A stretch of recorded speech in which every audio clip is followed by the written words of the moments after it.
tonight we have 5 scary stories that will give you nightmares. If you enjoy, please as always, like the video and make sure to subscribe.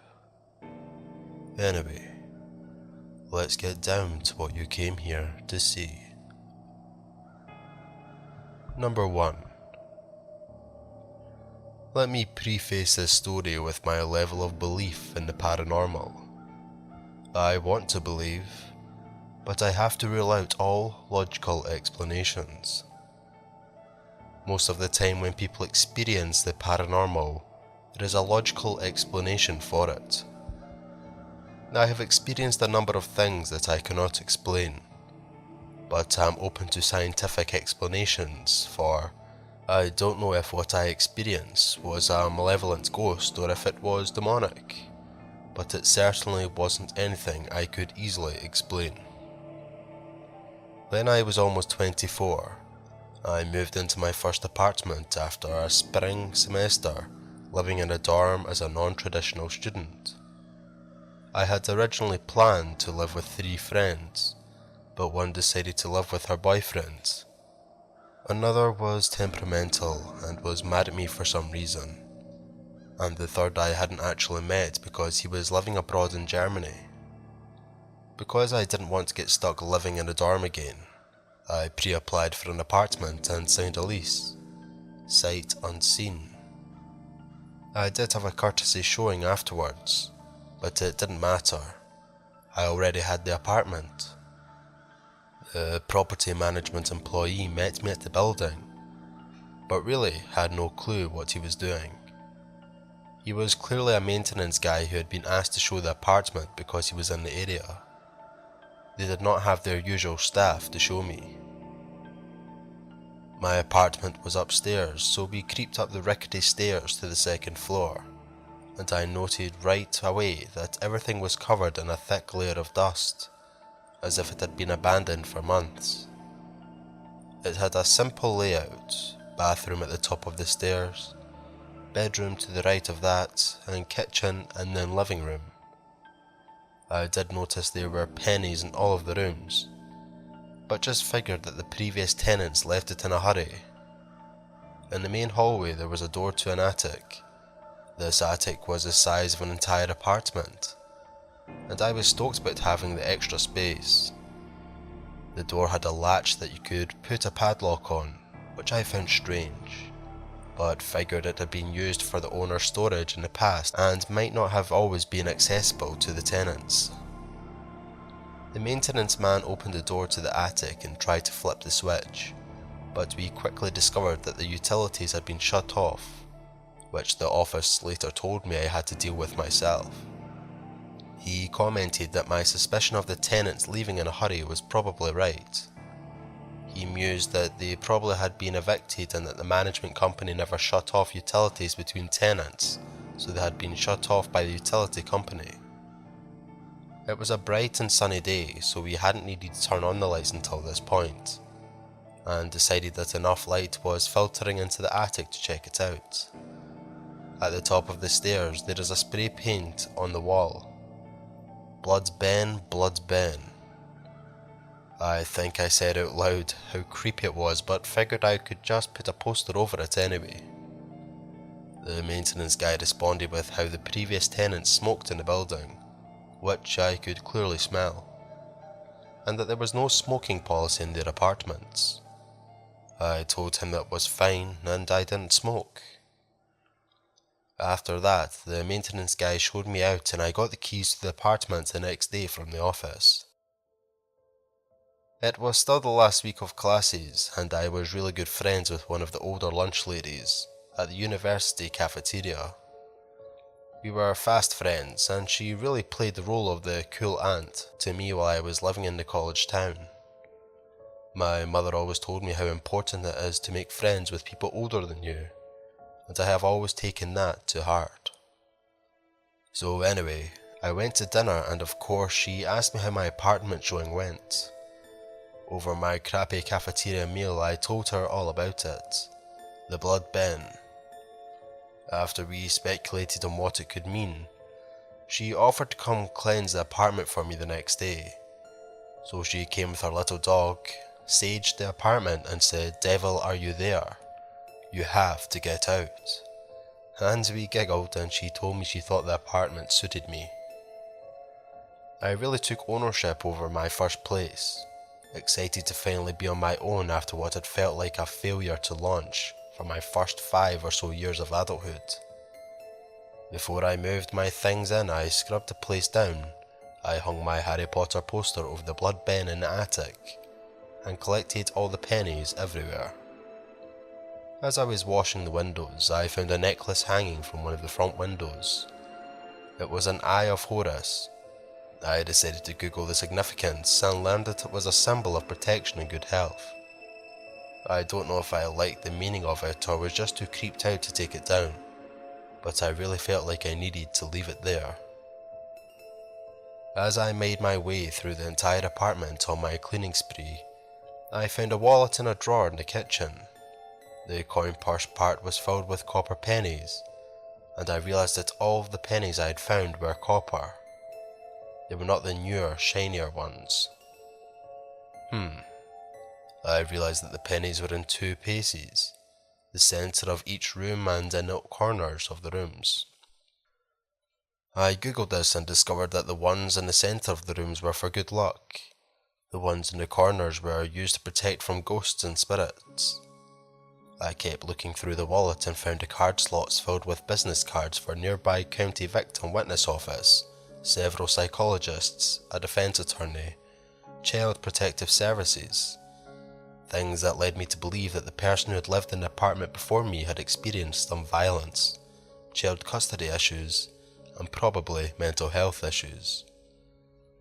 Well, that really explained the need for protection. I shrugged it off and put the wallet back in the drawer. That night I moved everything I had locally from my dorm to my apartment, knowing my furniture and some other things would be brought by my family from 3 hours away over the weekend. I laid down in my apartment for the first night, sleeping on the mattress pad from my dorm, watching The Office on my phone. I was exhausted, after doing so much work on my own and happy to cozy in for the night. That's when I heard it. Footsteps walking through the attic above me. I froze. I could hear blood rushing to my ears as panic coursed through me. I could hear my heart pounding unusually loud as I quickly scanned my brain for a logical explanation. I landed on one quickly. The man who lives in the other upstairs apartment has a finished attic that serves as a bedroom.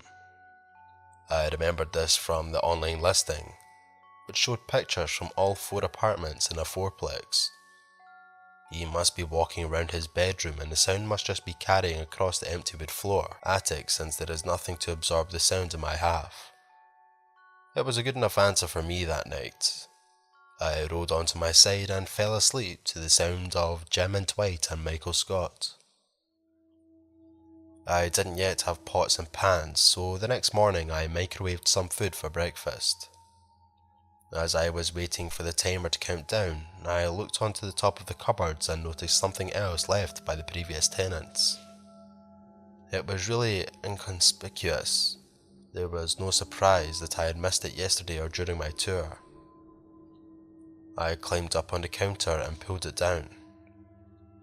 In my hands was a 2-quart mason jar filled with stuff and nothing cutesy.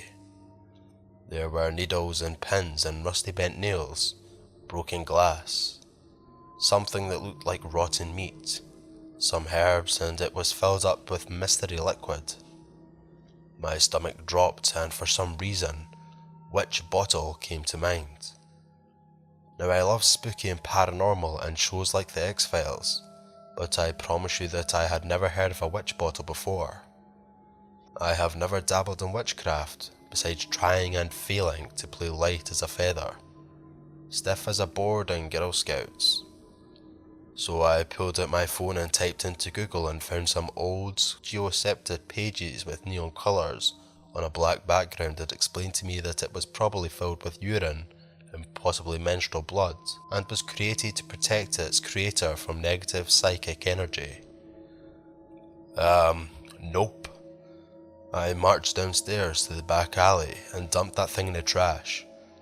I was a little concerned about it inviting some bad juju from getting rid of it, but I decided that since it was made to protect someone who abandoned it, I was safe. Plus, I wasn't even sure I believed in bad juju.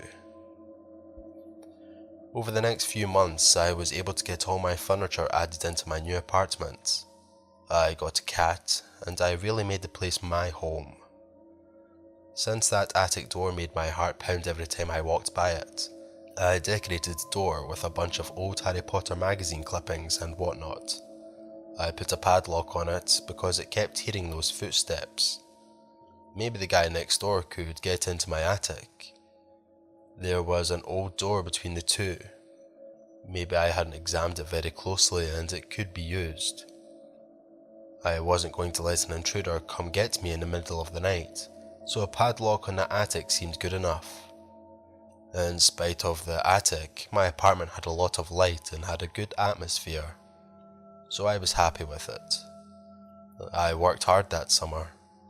I was the poorest I've ever been, but I was happy microwaving cheddar wurst and eating grilled peanut butter and jellies, so that I could spend a little money drinking real gin and tonics with my friends at local bars. Fall started.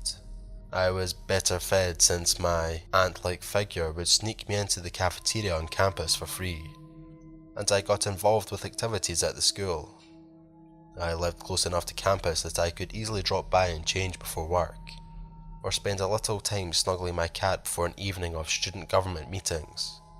The town I lived in is on the head of Lake Superior, and I relished being in such a beautiful place with such crappy weather. I'd been living in my apartment for 5 months in late October, and this particular day we were facing very strong winds. It's not uncommon in that area. In fact, Gordon Lightwood talks about it in the wreck of the Edmund Fitzgerald, when the ship sank because the gales of November came early, which is happening earlier every year. Thank you, climate change. These winds rattled the windows, blew your car door shut when you tried to open it. You know, the type of winds you expect when a storm on a seafront.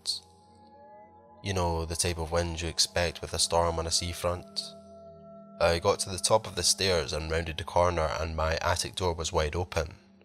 My heart was in my throat. My stomach dropped out of my butt.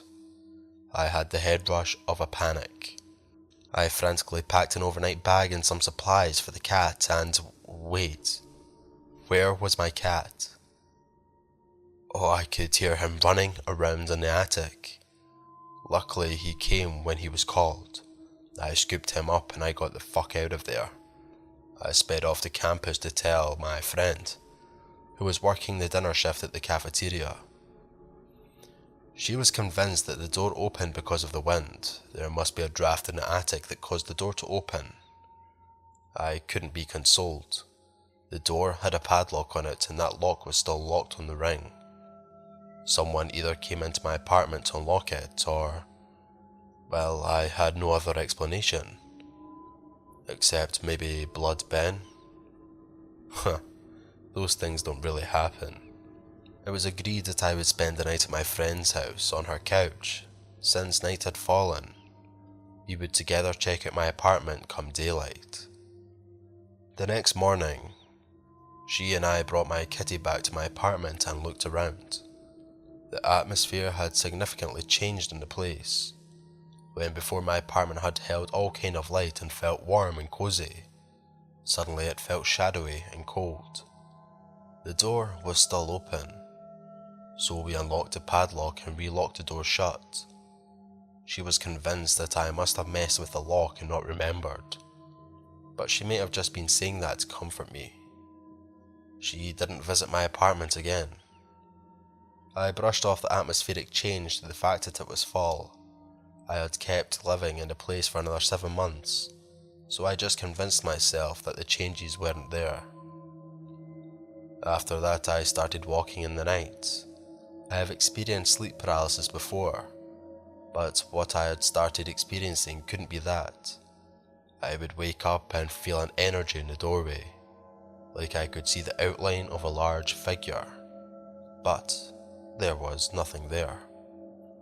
I would wake up and stare at it, trying to see the figure that I knew was there. I could move. I would often roll onto my side and stare at it over my shoulder. Sometimes I would wake up to the sound of my cat playing with his jingle bells rolling down the hall or bouncing down the stairs. I would audibly tell him to stop playing, and then feel him in the bed. He wasn't pushing the jingle balls around. He was asleep next to me. I would tell myself there must be a draft and force myself to sleep. I would sometimes feel this energy staring at me from the hallway when I was in the living room. I started cutting through the kitchen to get to the living room so I didn't have to walk by the attic door. The Harry Potter decorations were no longer helping ease my anxiety. If I needed to put something in my attic for storage, I would have a friend come over and do it. I could sense something sinister staring at me from the attic when I walked out to my car, parked on the street in front of the building.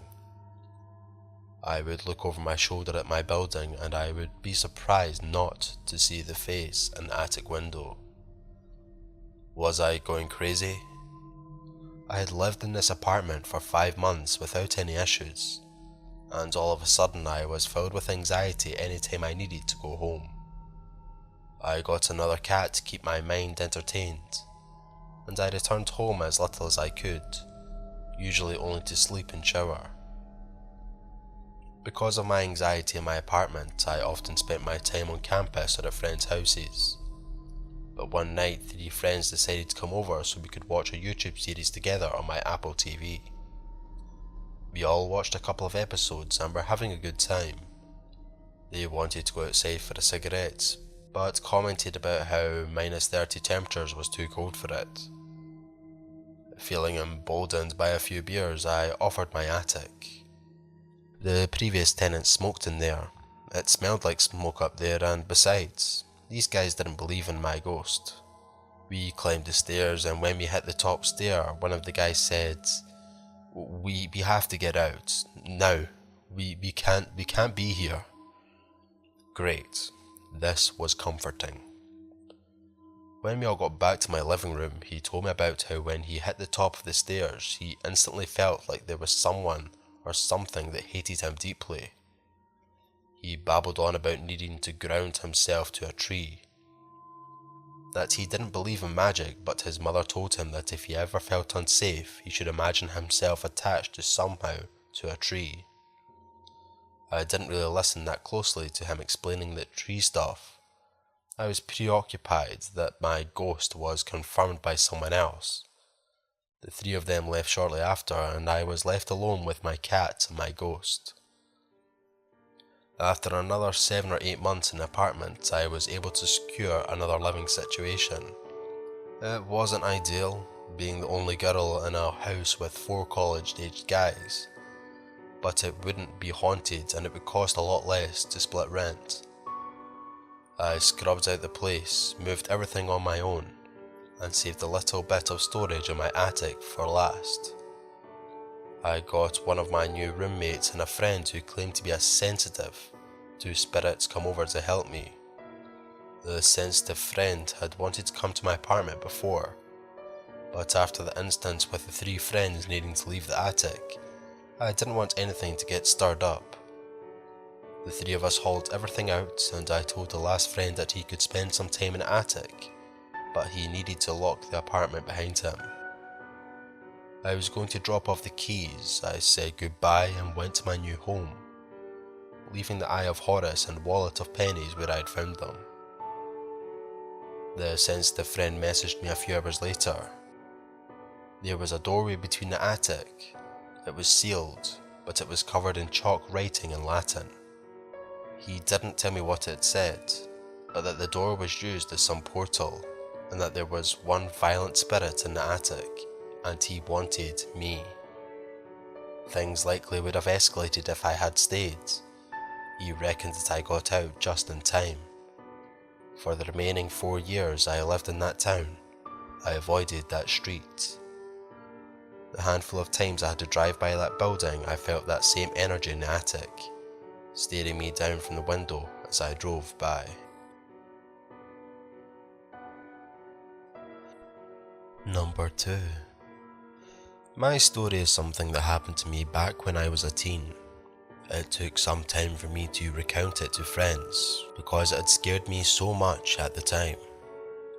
I also refused to sleep in my room for about a month afterwards, and needless to say, I now sleep with my curtains firmly shut.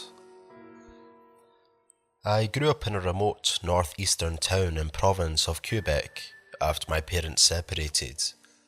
My mum moved my siblings and I into an older house on a cul-de-sac street. The neighbourhood was for the most part a decent place to raise kids and teens. However, the area had experienced issues with a high volume of break-ins in the recent years before we had bought the house. The previous owners had installed looking metal braces on the basement windows to prevent potential intruders from entering.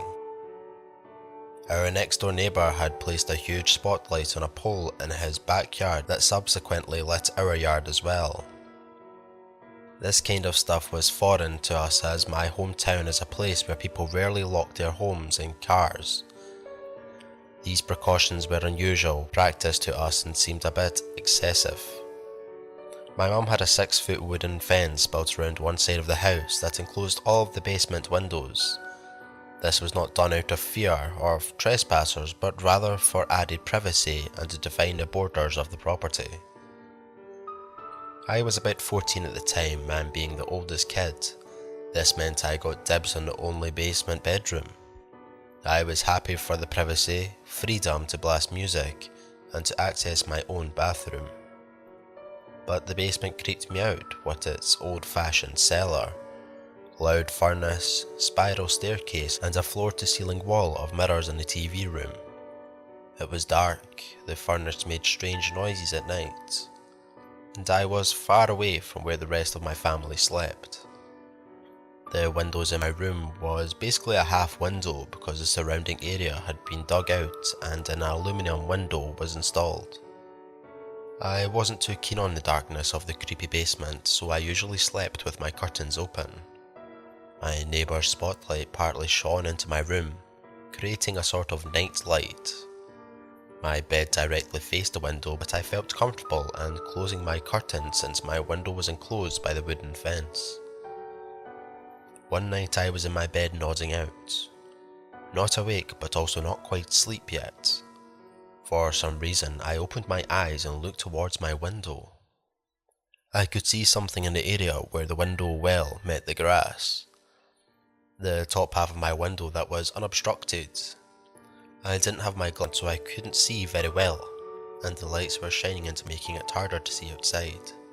Initially I thought it was an object that had blown up to the window, like maybe a soccer ball or a bag. Groggy and not quite awake still, I sat up in bed to get a better look. The object started to resemble a face. I leaned my body from one side of my bed and then to the other, trying to catch a glimpse at a different angle. In doing that, I could finally see the features of a man's face.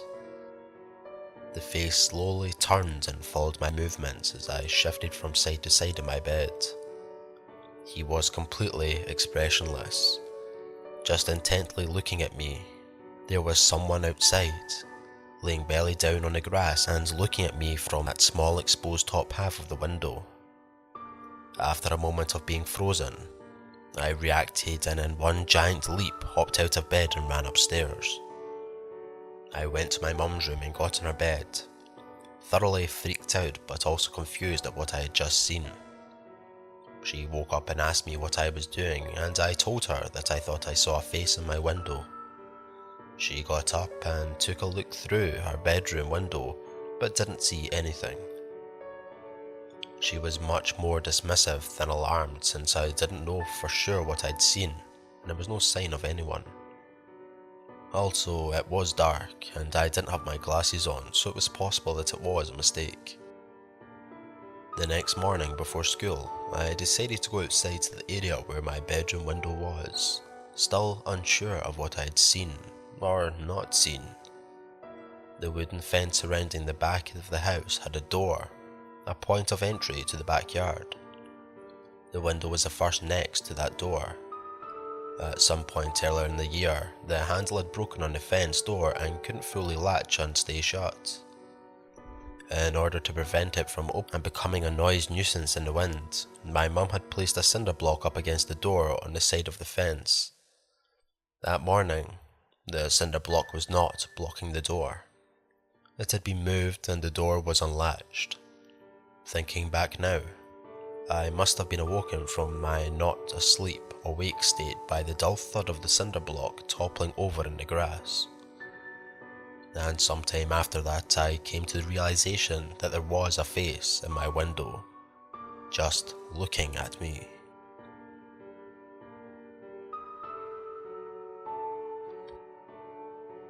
As a kid, I always loved being on the freeway. If we were on the road, it meant my family and I were going somewhere exciting, adventurous. Whether it was my uncle's country home in Sacramento or my other uncle's home in San Francisco, overlooking the bay.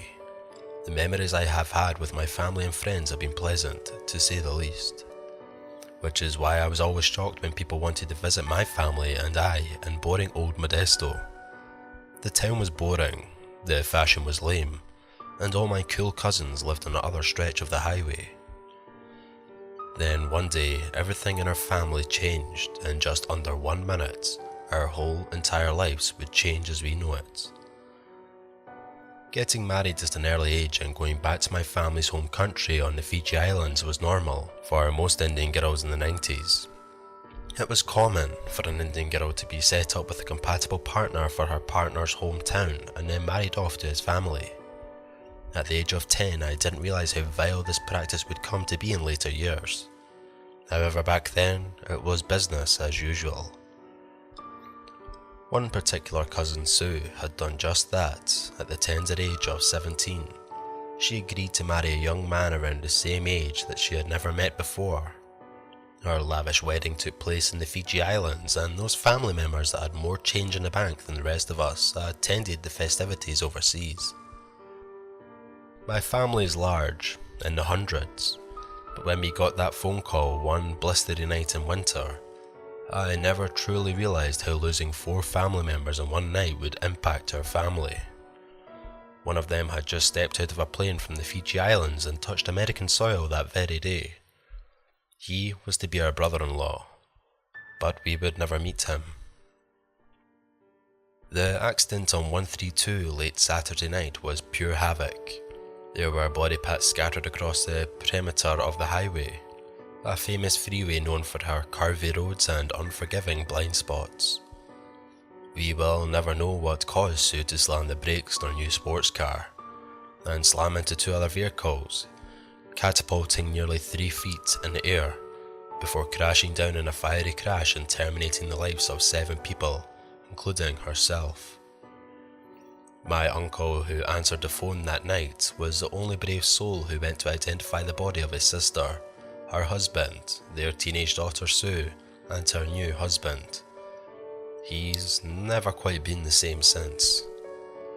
Because of the severe nature of the situation, the faces of Sue and her parents had to be resurrected, a request made by Sue's only brother, who demanded that his parents and his sisters have an open casket, proper Indian funeral.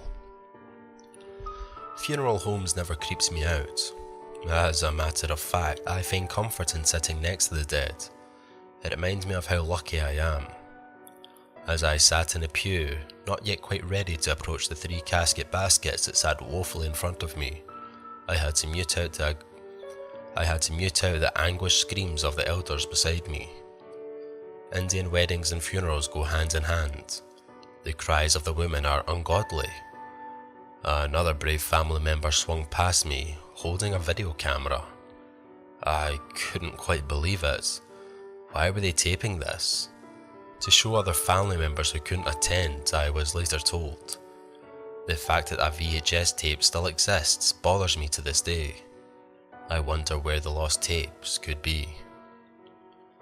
The fourth casket, you ask? The one with Sue's husband's body? Well, his family blamed Sue for their young son's untimely death and forbid his body to reside next to her for eternity. His body, after the investigation, was hauled back to Fiji Islands for a private ceremony. I still to this day don't know his name.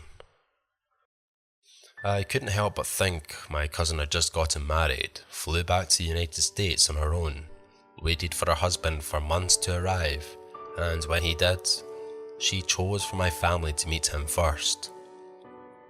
Sue was beautiful, but as a cadaver, they made her into a human doll.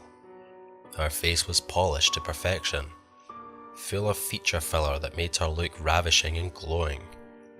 Her lips were blood red and her hands, which looked awfully fake, had Lee press-on nails with tiny specks of glitter. She looked terrifyingly beautiful. Her parents that lay beside her were also primed for viewing.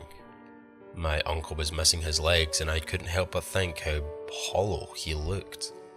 He was so full of life when I had last saw him, and now he lay there in his casket, bare, devoid of most of his limbs, becoming this drying carcass waiting to be dotted on by all the bleak mourners. My aunt's face was full of wrinkles and cracks, areas where the makeup had settled and begun to dissipate. The cameraman stokily zoomed past me. I despondently walked past the casket, saying my final goodbyes to this sweet family. The dead don't really scare me. I fear the living far more. What I didn't mention about Sue was the clothes she had requested to be buried in. Her wedding clothes. If you know anything about Indian weddings, we like to go all out. Back then, the clothes weren't in style by no means. But all that glittered is gold, and Sue was glowing from the inside her casket. Perhaps it was from all her wedding jewellery that was placed around her face.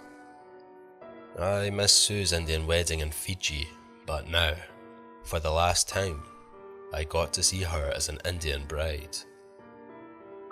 The problem isn't that my family died and went to heaven. The problem is they never left their home. Shortly after the funeral, when the house had settled and the guests began trickling in a little more slower, the nights got darker. The three of them began showing their presence slowly throughout the house.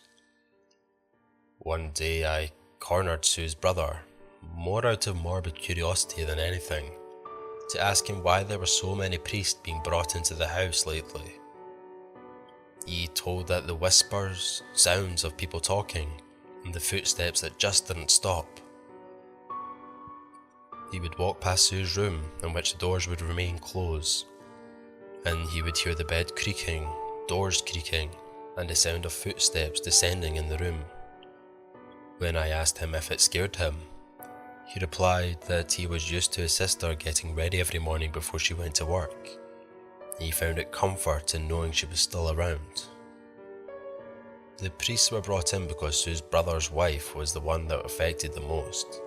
She would wake up to lash marks on her face, the feeling of someone lying in bed next to her when no one was home, and the feeling of always being watched. Sue never liked her brother's wife. Her brother was divorced within that year. Sue's brother moved out of the house shortly after. The rumours began circulating. Family members came out of hiding. The stories came from different family members that those had lived in Sue's house. Those have stayed the night, those visiting from overseas, those that rented rooms in the large home, now too big for just 2 people. Over the years, our ears were filled with tormenting recounts of Sue making sure her presence was known. Of course, no one physically saw them. But they were there, next to their shadows when they walked, in the television reflection when it was switched off, in the rearview mirror when they least expected it. That brief reflection as they scurried past the sliding door, daring not to look to see who was following them at night. No one in our family could explain it. and some of them stopped talking about it years ago. Then there are those VHS tapes. It was the whispers that would eventually drive this family to sell their home and move out of the state. The hushed voice next to them while they tried to sleep. The whispers that would come late at night, when the other one wasn't home. The whispers you would hear inside Sue's closed-door room. I suppose the saying is true. Family is forever. Number 4. When I was 16 in the mid-1990s, I used to run away from my crappy living situation at home and spend week-long excursions at my older teenage friend's place. One of these hovelly places was my friend Jay's apartment, located at the very top of a mostly empty 5-story complex in an absolutely terrifying high-crime part of the city. The entire building, except the very bottom floor, was vacant except for Jay. It was a particularly isolating sense of freedom being there, as well as extra creepy. Upon Jay's moving in to said dump, we noticed something remarkable right away. This place was undeniably and very obviously haunted. This was made known the very moment I cleared the threshold on moving day. Carrying a heavy box of Jay's books, a large, warm hand ran straight up the back of my bare right thigh. And the sensation of the hand running up the back of my upper thigh turned to a pinch on my butt cheek. I was frozen, of course, and could only think to frightfully call out to Jay, who was in the bedroom, inflating a $10 air mattress. Jay? Did you just pinch my butt? He stuck his head out of the room and looked at me like I was insane and responded, no. I told him what had just happened, and instead of scared, he seemed amused, because it was a silly situation to describe. After this incident, though, there was no end to the weird shit that routinely comprised an average day in his tiny one-bedroom. Set something down, it would disappear immediately. Walk into a room, the door would slam behind you, only to immediately reopen itself. Ready to force yourself to sleep through the confusion and only slightly amusing terror? Hear the sounds of dishes and cupboards being banged around in the kitchen. One night, Jay's boyfriend stayed over, and the guy woke up the next morning with a stinging red bite mark on his wrist. The teeth marks didn't match his or Jay's, or mine, and we had been the only 3 there. So it was absolutely no surprise when Jay's house keys went missing. We tore the place apart looking for them, to no avail. It was Christmas Eve, so getting in touch with the apartment office to get the replacement key was not possible. Jay's mum, in the meantime, had invited the 2 of us over for dinner that night, so we made a decision to just leave the door unlocked this once so we could go. We won't be gone long, we reckoned, and headed out bundled up for the walk to Jay's mum's house. We ended up leaving a bit later than expected, around 11 PM, but the streets were totally isolated by this point due to the holiday and freezing weather. This made it particularly noticeable when we realised we were being followed home. The man behind us was making no effort to disclose his action. He came out of absolutely nowhere and stayed behind us, keeping a pace of only about 9 or 10 feet. I looked over at Jay, and this was the first time I had ever in my life seen him scared. The man behind us was easily 6'5", 300 pounds of fat and muscle. If you've ever seen a professional NFL player in real life, he was that size. His black eyes were laser focused on us, a couple of scrawny teenagers in a thrift store polyester bell bottoms. We were clearly poor, so he must have wanted, I don't know, but something else for sure, which gave this whole scenario an even darker turn. We increased our pace, he increased his pace. We turned a corner, he turned the same corner. Unfortunately, every shop or business front we passed was closed, and cell phones were still brick-sized novelties used only by Miami Vice villains or dickheads in convertibles. There was literally no one else around except the three of us, lit only by passing Christmas lights. We finally approached the apartment stairs. We are terrified to go up and announce where we live to this freak, but we didn't know what else to do but get inside, lock the door, and maybe call the cops if we had to. We ascended to the first stair landing and he followed. Second floor, third floor. Jay and I are still sharing looks of panic as we try and remain calm as he clomps slowly right behind us. Fourth floor. There he is, close enough to reach out and grab us. We get to the apartment door and the man has stopped and is now just staring at us intently from the landing. Waiting. As Jay and I stare helplessly at each other for what seemed like an eternity. I discreetly reach to open the door and it's locked. Dead-bolted from the inside. I start to sweat and almost scream. When Jay decided to knock on the door, I began knocking too, and said as casually, cheerfully as I could to the door, "Hey, it's us, open up." The deadbolt clicked. The man, seeing that there was someone unseen inside the apartment, turns around on the landing and walks away.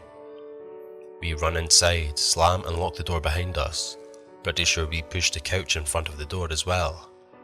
We holler out, "Thank you," to the ghost and laugh nervously at her sudden relief of fear, though still too shaken up to talk about what just happened. Any of it. The next morning, Jay's house keys were mysteriously returned to the bare counter by the door, where he had always kept them. It did not occur to me until later that had the keys not been missing, this gigantic night stalker would have known where we were, and all alone. Number 5. A few years ago I was getting ready to move from Cleveland, Ohio, south to Columbus. A week before my move, I went out of town with a friend. We stayed for a weekend and drove back the following Monday. The drive was long. We were both hungover, and all I could envision was getting to my own car, inhaling some fries and sprawling on my couch. Plus my roommate had already moved out, so when I got home, it was just going to be me and my cat, Harley. I was ready. So sure enough, my friend dropped me off at my car that Monday evening.